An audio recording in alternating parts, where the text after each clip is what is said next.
I am the backbone of colonial America. Oh, Otto. It's funny. What kind of rapist doesn't bring his own pantyhose? I'm sorry. Don't apologize, just hit me. You're out, but not in the head, you dumbass. No. Maybe you're not so bad after all. No, dude, I am. Do you want me to use the knife? Or... No, not with the, when you hit someone with a knife, that's stabbing. Hi. My name's Victor. I'm a sex addict.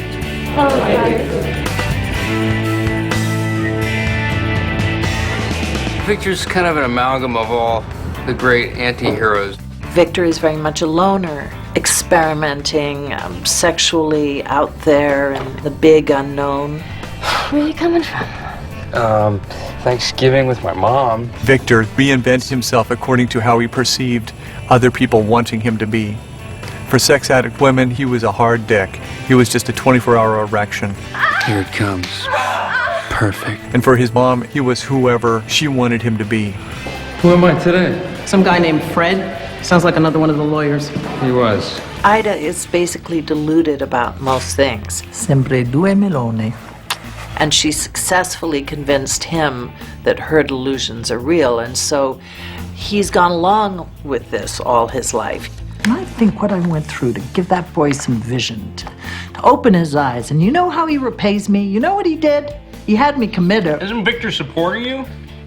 I heard he dropped out of medical school just so you could move into an expensive private hospital. She basically has hinted to him that he is the second coming, and he fully wants to kind of assume this mantle. So that would make me the son of... Jesus, more or less, but really more like a half clone. He's kind of a modern-day Hamlet. He has this weird Oedipal thing with his mother, and he's a piece of work. He's got a lot of issues. I'm not even good. Would a good person do this?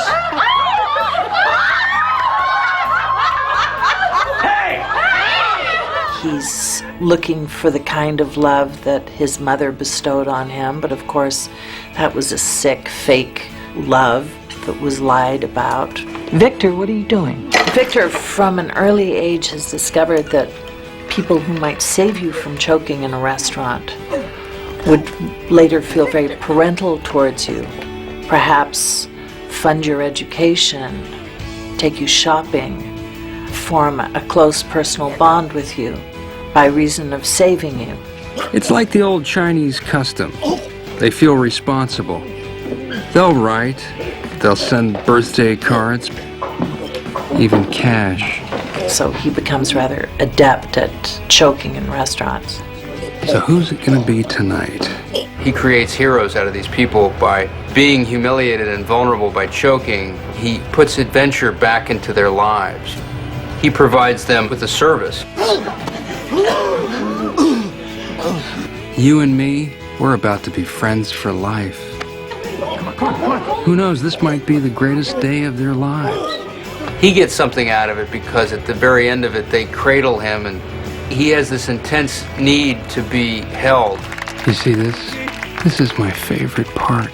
It just seemed like such a very public way of someone symbolically dying and being embraced and brought back to life by a total stranger and witnessed by a lot of other total strangers. And just that sort of ritual quality of it, almost like a religious ceremony. And before you know it, you're their child. You belong to them. He would do these choking scenes, and I had to hold the producers back at the monitor because everyone wanted to rush in and give him a Heimlich. I was the only one who knew that the tuna was watermelon that looked like tuna. I don't know how he put that many pieces of tuna in soy sauce and then popped them back, but he did. From the minute I considered Sam as Victor, it just felt right to me. I don't think there's anybody working in movies in America today who's able to do this blend of fully committed drama that's absolutely real, that can veer into fully committed, absolutely real, absurdist comedy. Thy purse shall suffer for thy transgressions. Hey, look. But you dock my check one more time, thou wilt feel the wrath of a fucking beatdown. Bring it then, varlet, if thou be a man. Choke really takes some kind of stylistic chances in terms of the reality of the world, and I needed someone who could play that so that you didn't doubt it for a minute.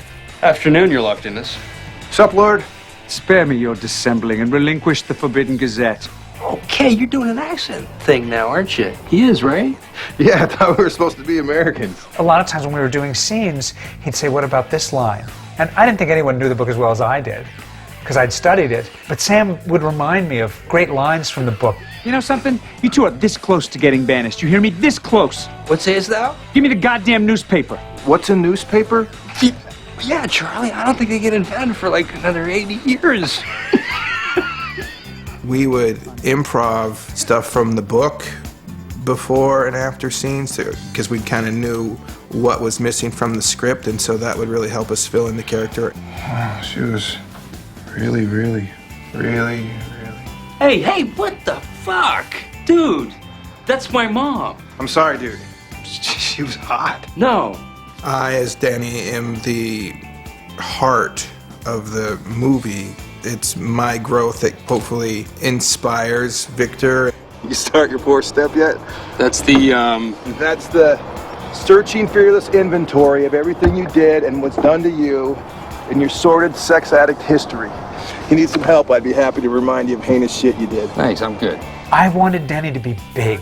I loved the idea of having Danny as this kind of gentle giant accompanying the smaller Victor everywhere. That's her? Yeah, She's young for this place I know. and still kind of hot. Jesus. Danny's a key character in the movie because he kind of seems like this gentle chronic masturbator village idiot who's just, you know, someone for Victor to bounce his crazy ideas off of. But he really becomes the trailblazer. And he grows past Victor quickly. You need to go to a meeting. You've barely been home in days. You're stalking a stripper, and you're concerned about my sobriety? No, I'm not stalking her. It's a healthy relationship. I love her. My character is maybe funny to the audience, but I'm completely serious about what I'm doing. I'm completely serious about everything I'm doing, whether it's masturbating, looking at his mom, or building with my rocks. So what is this? I don't know yet. You don't know what you're building, huh? This isn't about getting something done. It's about process. I want to do something good instead of just trying not to do bad stuff all the time. The rocks, I've always thought, are kind of an interesting symbol in that they're a burden. And to most people, they would see carrying around extra weight as a burden. But when they're introduced by Denny, he's turning something that some would see as a burden into a tool. You need some help? We can help if you want to, but we don't need your help. By we, you mean that you and Sherry Daiquiri have the project pretty much under control? Her name's Beth. And I'm sorry if our relationship is triggering your abandonment issues. Brad and I went to a few sex addict meetings, and we talked to a sex therapist named Cine McFarland, and he was helping us with it. What time do you get off? You don't have to do that. What? Try to have sex with me. Oh, I really do. Well, I suppose that's flattering, but I think we'd better not. Why? Because you're just sad. She's heard a lot about him through Ida, his mother, and I think when she first meets him, she's really intrigued. And I don't think it takes her very long to sort of start having feelings. Hey, there's a little piece missing from your ear. I was clawed. Clawed? By what? A lynx. A lynx? It's like a bobcat. I know what a lynx is. She's quite a buttoned up kind of character and sort of very straightforward, and it's quite difficult for her to show how she feels in any normal way, which is kind of similar to Victor. This has nothing to do with love or commitment or anything like that. I simply need your seed. Kelly's amazing. I've just had a big crush on her since I saw The Girl in the Cafe. She's wonderful and she's adorable. She brings a real sweetness ability to the character. I want you to eat. I want you moving in perfect sync with my heart. The very first phone conversation that I had with you after we had optioned the book, you advised me kind of strongly to be careful about being too faithful to the book. And we hadn't met. And I wondered, how much does that represent a kind of philosophical belief that you have about adaptation? Were you concerned that in suggesting this you might be pushing me or freeing me to, you know, move away from the essence of the book? But if you really think back to those phone conversations, I did say, do whatever you want, but don't change the ending, I said. And I said, and don't leave out the hypnosis part. I said, I'm going to be happy with it as long as there's a stoning and the hypnosis part. And then do whatever you want. Your Make it with disappointment must puppets. be titanic. My God. No, seriously. I wanted to be just as surprised as anybody else seeing it. And after having written it and then promoted it and then lived with it, I wanted to see what you would do with it. And I also knew that unless it reflected something for you, unless it was an expression of something unresolved or unexpressed in your life, you would not have the passion to do this thing. That there's no passion in reproducing what someone else has done unless it expresses and sort of exhausts something of your own. And so unless you could find your way into it, you would not have the sort of dedication to see this through the enormous process that it became. That's deep, because then it kind of remains a facsimile of something without ever becoming an entity unto itself. Exactly. If I had listened, I would have saved 2 years. Sorry. Well, but the fact that you did stay with it for so many years really expresses that something in it had to resonate with you. You know, despite my admiration for the book, I had to kind of throw it in a drawer symbolically and kind of get into what it felt like filtered through me in order for it to start to be something that, you know, not only connected to me in the way that you're saying, but also started to connect to other people, ironically. I thought it was interesting that one of the ways you sort of broke out of the book was to take a character that really wasn't even a character in the book, which was the Lord High Charlie, the governor, and to really make that into a character and then to become literally act as that character. What was it about that character that made you want to be that character? To start with, the name, the Lord High Charlie, is just one of the great character names. I've been called Detective this or Agent that a number of times, and I just felt like I really needed the Lord High Charlie in my mix. But I mean, I felt as the journey of Victor and who Victor is started to evolve, he seemed to be someone standing on the outside, kind of looking cynically at everything that he was not part of. It's a theme I find in a lot of your work. He's very much an outsider, and while he's kind of comfortably maintaining and deliberately maintaining a kind of outsider status, there seems to be a tremendous desire, you know, in conflict within him to be within and to be accepted. And it felt to me that the Lord High Charlie was the antithesis of this, and therefore represented a good antagonist, because he was a guy who was seeking his kind of transportation, wholeness, through the opposite kind of utter dedication to an idea.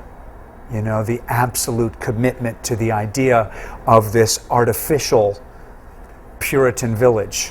One of the things that was unique to your version of the story is Cherry Daiquiri, or Beth's speech in the kitchen, which quotes Paul or Galatians. Galatians.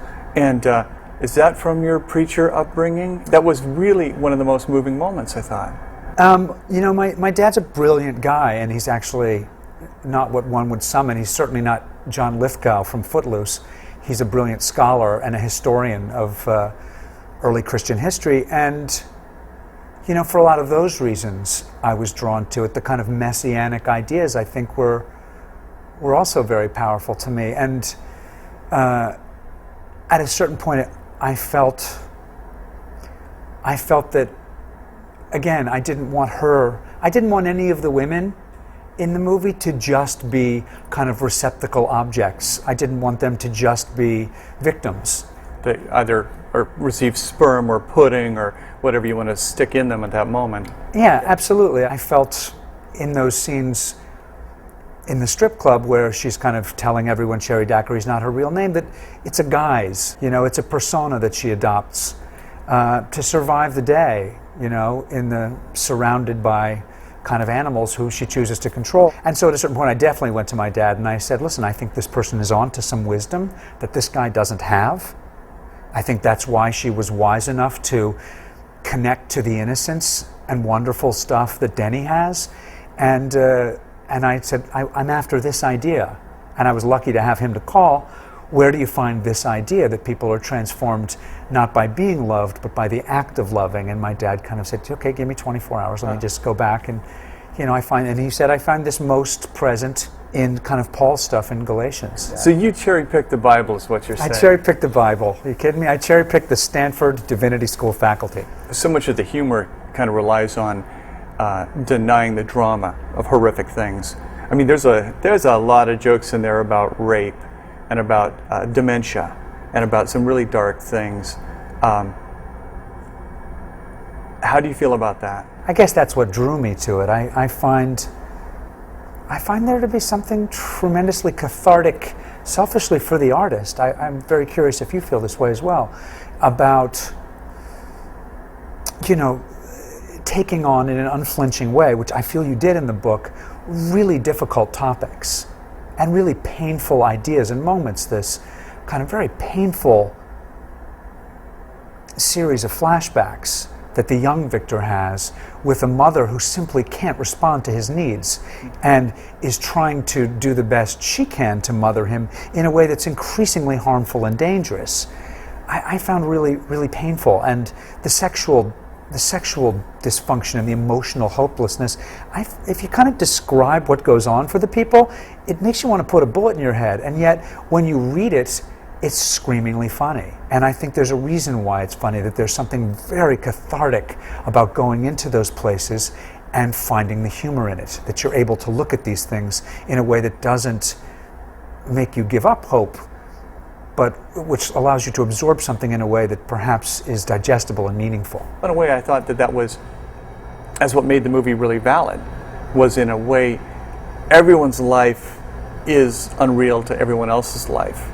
And so in a way, the movie sort of contains that element of unreality that each of us contain. I don't think there's anything in Choke that I'm not seeing crazy or crap, you know, kind of regularly online or in the news.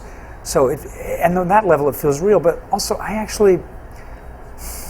never felt like it should be realism. I feel that that's a movement of the 50s in a way, that I didn't care so much if it was realistic, I just wanted it to feel true. And that certainly when people tell their stories of their childhood or their escapades or the things that they overcome, it feels surreal and it feels dreamlike, and I think that's part of what makes it powerful, and I think it's part of what makes it drama. Another thing is the themes of the movie are very much about dictating or creating your own identity rather than accepting what circumstances sort of present you with, and that the characters are kind of dictated their identities until things break down to the point that they realize that they can either go on doing what people tell them, being who people tell them to be, or they can just create their own identity from that moment. And as an actor, you do that deliberately and you do that ongoingly. Could you talk about that? Yeah, absolutely. I mean, I think that's very true. You look at the various characters and they all, to a certain extent, have accepted a certain role, and just in terms of personal responsibility, I think Victor and anyone else you can point to is to a certain degree complicit. That sometimes it's a survival mechanism and sometimes it's just spiritual or intellectual irresponsibility that allows people to kind of adopt "this is what I am" as a cop-out or whatever it might be. And that when one takes certain actions, you can feel the facade start to crack, and some people quickly get some, putty and try to put it back in place. And I think what makes Victor heroic is the fact that when things start to crack, even though he fights to put some putty on it, at a certain point, he starts to pull, and he starts to pull it off. The Fight Club was supposed to premiere in August, and at the end of May, 1 month before his 60th birthday, my father was killed. And through that summer, it was just this horrible process of, trying to find the murderer and trying to arrest the murderer. And at one point, with all of this good and bad stuff happening at the same time, the best things you can imagine and the worst things, I was driving home from the supermarket, and I was driving down a country highway. And I started to think, what about a guy who was wearing a tie and driving a good car with a baby seat in it? And he would pull over at the side of the road whenever he felt overwhelmed, and he would just lie down in the headlights of his car. And he would lay there knowing that he looked presentable enough, and he was driving a decent middle-class car with a baby seat, and he was wearing a wedding ring. And if you lay in the headlights long enough, then eventually somebody with a badge and a uniform and a gun would pull over, and they would very gently take him and feel his pulse in his neck, and then feel him all over to make sure he was still breathing and he wasn't crippled, and would very slowly roll him over and say, it's okay, you're going to be all right. And I even pulled over at the side of the road, and I was wearing a tie, and I thought, I'm going to do it. I'm going to lay in my headlights until somebody in authority feels my neck and tells me it's going to be okay. And then I thought, no, I'd just get filthy if I do that. So I turned it into Choke.